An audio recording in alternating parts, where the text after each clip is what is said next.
കേരളത്തിന്റെ പുതിയ മുഖ്യമന്ത്രിയായി ചുമതലയേൽക്കാനൊരുങ്ങുന്ന വി.ഡി. സതീശനുമായി Kerala Congress Joseph group parliamentary party leader advocate Mons Joseph കൂടിക്കാഴ്ച നടത്തി.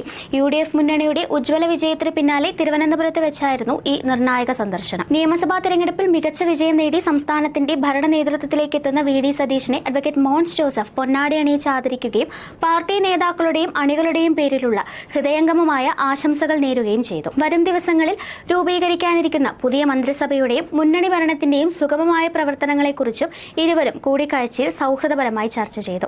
നിയമസഭാ തെരഞ്ഞെടുപ്പിന്റെ കാതലായ മുന്നേറ്റം കാഴ്ചവെച്ച കേരള കോൺഗ്രസ് ജോസഫ് വിഭാഗം നിയമസഭാ കക്ഷി നേതാവായി കഴിഞ്ഞ ദിവസമാണ് അഡ്വക്കേറ്റ് മോൻസ് ജോസഫിനെ തിരഞ്ഞെടുത്തത്. ഈ പശ്ചാത്തലത്തിൽ പുതിയ മുഖ്യമന്ത്രിയുമായുള്ള അദ്ദേഹത്തിന്റെ ഈ കൂടിക്കാഴ്ച മുന്നണി രാഷ്ട്രീയത്തിലും മന്ത്രിസഭാ രൂപീകരണ ചർച്ചകളിലും ഏറെ പ്രാധാന്യം അർഹിക്കുന്ന ഒന്നാണ്. നിയുക്ത മുഖ്യമന്ത്രിക്ക് എല്ലാവിധ പിന്തുണയും സഹകരണവും ഉറപ്പു നൽകിയ മോൻസ് ജോസഫ് പുതിയ യു.ഡി.എഫ് സർക്കാരിന്റെ കീഴിൽ സംസ്ഥാനത്ത് മികച്ച വികസന മുന്നേറ്റങ്ങൾ സാധ്യമാകുമെന്ന പ്രതീക്ഷയും പങ്കുവച്ചു.